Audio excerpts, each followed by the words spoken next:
Hi everyone, I'm Chandresh Mehta. Welcome back to my channel step up. तो education की इस series में हम development of education before independence era कर रहे हैं, जिसमें कि हमने इन दो टॉपिक्स को कवर कर दिया है. जिसमें हमने देखा efforts of east India company and British rule in the development of education system and efforts of Christian missionaries for the development of education system. और आज इस वीडियो में हम डिस्कस करने वाले हैं efforts of Indian reformers in the development of education system before independence era या before 1947. So let's start with the topic educational efforts of Indian reformers. अगर हम इंडियन रिफॉर्मर्स की बात करें तो सबसे पहला नाम है राजा राममोहन रॉय जी का. तो अगर हम इनके बॉर्न की बात करें तो 1772 में इनका जन्म हुआ था. First modern man in India कहा जाता है and he is also known as the father of modern India. इन्होंने ब्रह्म समाज की स्थापना की है, सती प्रथा को ख़त्म किया था. तो अगर तो हम इन पॉइंट्स की बात करने लगे हिस्ट्री पर्पस से तो काफ़ी ज़्यादा पॉइंट्स बनते हैं, लेकिन हम टॉपिक से नहीं भटकेंगे. टॉपिक है कि इनका एजुकेशन सिस्टम में सुधार लाने के पीछे क्या योगदान रहा है, एजुकेशनल एफर्ट्स क्या रहे हैं राजा राममोहन रॉय जी के. इन्होंने क्या है एस्टेब्लिश किया है वेदांता कॉलेज, जहाँ पर इन्होंने इंडियन लर्निंग के साथ साथ वेस्टर्न कल्चर को भी प्रमोट किया है. इन्होंने हमारे भारत के अंदर बहुत सारे इंग्लिश मीडियम स्कूल्स खोले हैं. ये चाहते थे कि हम भारतीय इंग्लिश लैंग्वेज को समझें, सो दैट कि अगर हमें इंग्लिश लैंग्वेज अच्छे से आती है तभी हम ब्रिटिशर्स की इंटेंशन को समझ पाएंगे और खुद को डिफेंड कर पाएंगे. तो ये बेसिकली चाहते थे कि हम इंग्लिश लैंग्वेज को समझें, मॉडर्न साइंसेस को समझें, तभी हम ब्रिटिशर्स के रूल्स एंड रेगुलेशन से अवेयर हो सकते हैं, तभी हम उनकी इंटेंशंस को समझ सकते हैं और हम जो इन्फीरियोरिटी फील करते हैं अंग्रेज़ों के सामने तो वो भी दूर हो सकती है अगर हमें इनकी लैंग्वेज आती होगी, अगर हमें इनके कल्चर के बारे में पता होगा, अगर हमें इंग्लिश लैंग्वेज अच्छे से आती होगी तो हम खुद को ऑफेंड कर सकते हैं. तो ये एफर्ट्स थे राजा राममोहन रॉय जी के. तो हम कह सकते हैं कि इन्होंने अपने समय में 1772 के बाद जो है भारत देश के अंदर इंग्लिश मीडियम स्कूल्स की स्थापना की थी. तो हम कह सकते हैं बेसिकली तो ये इंग्लिश लैंग्वेज को की प्रमोशन के साथ साथ ये वेस्टर्न कल्चर को भी प्रमोट करते थे. तो ये था educational efforts bye Raja Rammohan Roy. Next Indian reformer है हेनरी विवियन डेरोजियो. अगर हम डेरोजियो की बात करें तो he was an Anglo Indian. Anglo Indian कौन होते हैं? जिनका बॉर्न तो इंडिया में होता है लेकिन पेरेंट्स बाहर से थे. इनका जन्म बंगाल में हुआ था. That's why he feel connected with Indian people. In 1826, he joined Hindu College as a teacher. He encouraged students to think fairly and question all authority. तो इन्होंने क्या किया एज अ टीचर, इनका काफ़ी ज़्यादा रोल रहा है स्टूडेंट्स को एनकरेज करने के लिए. ये स्टूडेंट्स को एनकरेज करते थे कि अपने पक्ष की बात सामने रखो, आप फ्रीली सोचो और अथॉरिटीज़ पर क्वेश्चन करो. अगर आपको लगता है कि ये इनजस्टिस है, अनजस्टिस है, अगर आपको लगता है ब्रिटिश रूल अनजस्टिस है तो उसे अपोज करना सीखो. इस तरह के जो थॉट है ये इनकलकेट करते थे अपने स्टूडेंट्स पर. तो इसका जो आउटकम निकल कर आया वो था young Bengal movement. The young Bengal establish by Derozio. इन्होंने क्या किया था, क्रिटिसाइज किया था old social tradition and customs, question the existence of God, demanding freedom of thought and expression and education for women. क्योंकि इन्होंने स्टूडेंट्स को एनकरेज किया था कि अपने पक्ष की बात सामने रखो, अपने थॉट को एक्सप्रेस करो. तो इन स्टूडेंट्स ने क्या किया था, यंगस्टर ने किया था, जो ओल्ड सोशल ट्रेडिशन थे उस पर क्वेश्चन किया था, उसको ख़त्म करने की मांग कही थी, खुद को एक्सप्रेस करने की बात कही थी और वुमेन एजुकेशन को प्रमोट करने की इन्होंने बात कही. तो ये था डेरोजियो का योगदान to the promotion of education system.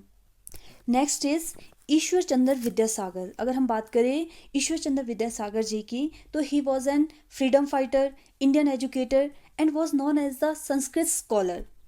In 1846, Vidyasagar joined the Sanskrit College as assistant secretary. Within a year, he brought a number of changes to existing education system, opened the Sanskrit College to non-Brahmin, introduced Western thought in Sanskrit College to break the self-imposed isolation of Sanskritic learning.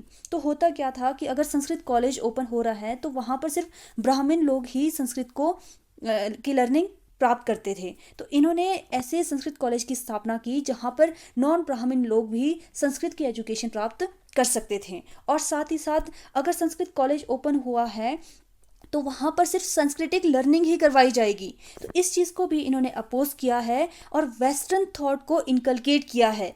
मतलब अगर Sanskrit college है तो वहाँ पर अलग discipline की भी education दी जाएगी, वेस्टर्न कल्चर की भी एजुकेशन दी जाएगी। तो इस तरह का इनका एक थॉट प्रोसेस था।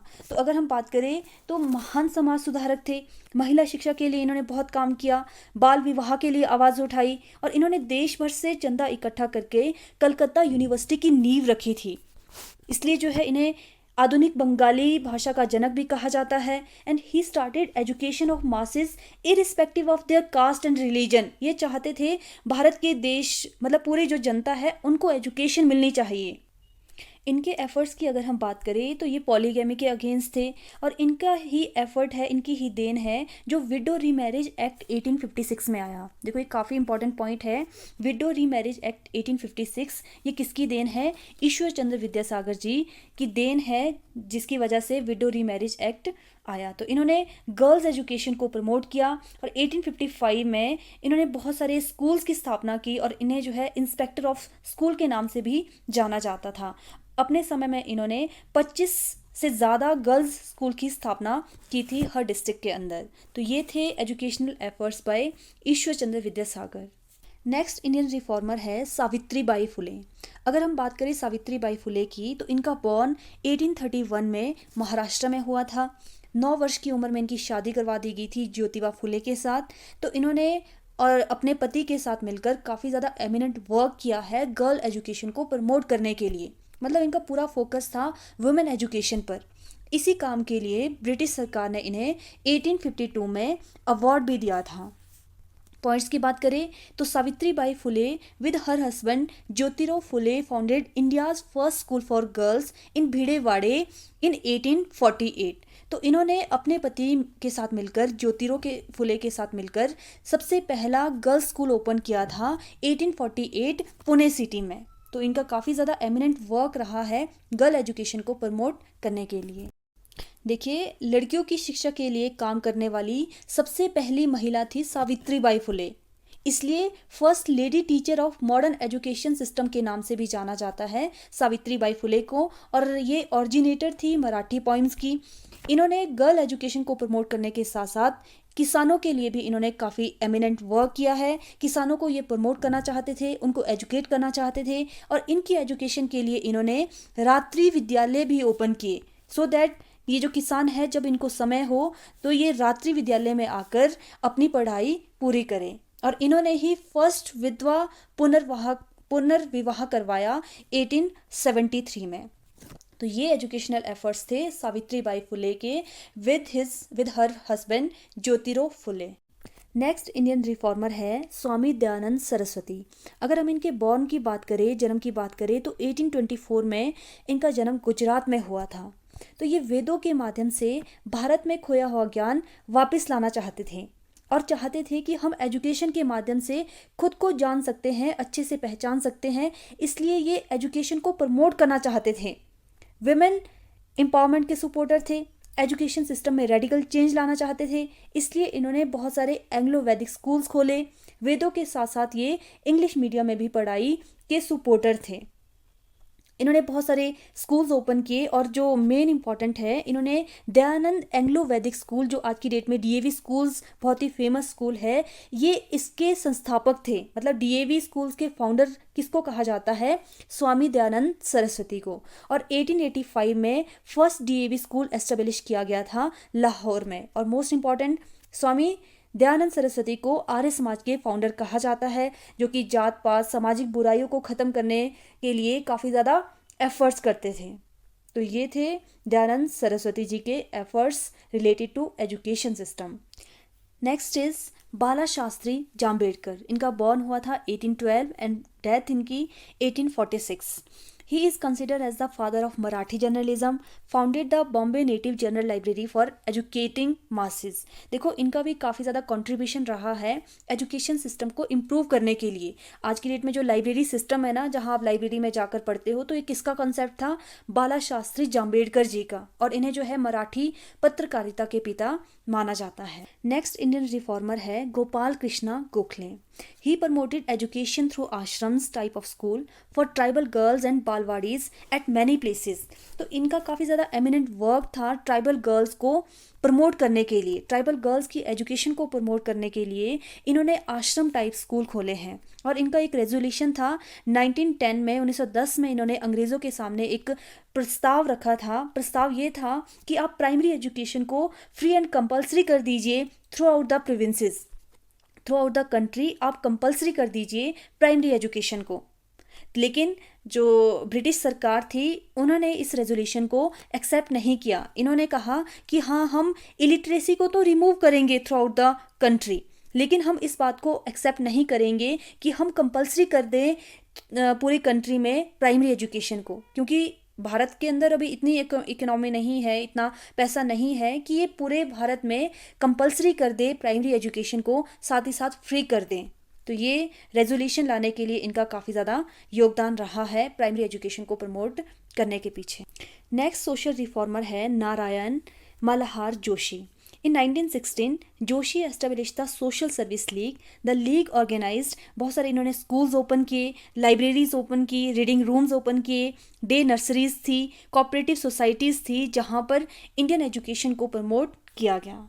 नेक्स्ट इंडियन रिफॉर्मर है रविंद्रनाथ टैगोर। अगर हम बात करें रविंद्रनाथ जी की तो इन्हें गुरुदेव के नाम से जाना जाता है और 1861 में इनका जन्म हुआ था। ही एस्टेब्लिश शांति निकेतन इन 1901। तो शांति निकेतन क्या है? एक्सपेरिमेंटल स्कूल्स है जहाँ पर बच्चे को नेचर से कनेक्ट करके पढ़ाया जाता है। और इनकी जो फिलॉसफी है, एजुकेशनल फिलॉसफी है, ये नेचुरलिस्ट है, जो कि चाहते थे या जो कि मानते हैं कि बच्चे नेचर की गोद में रहकर भी सीखते हैं, नेचर से भी सीख सकते हैं।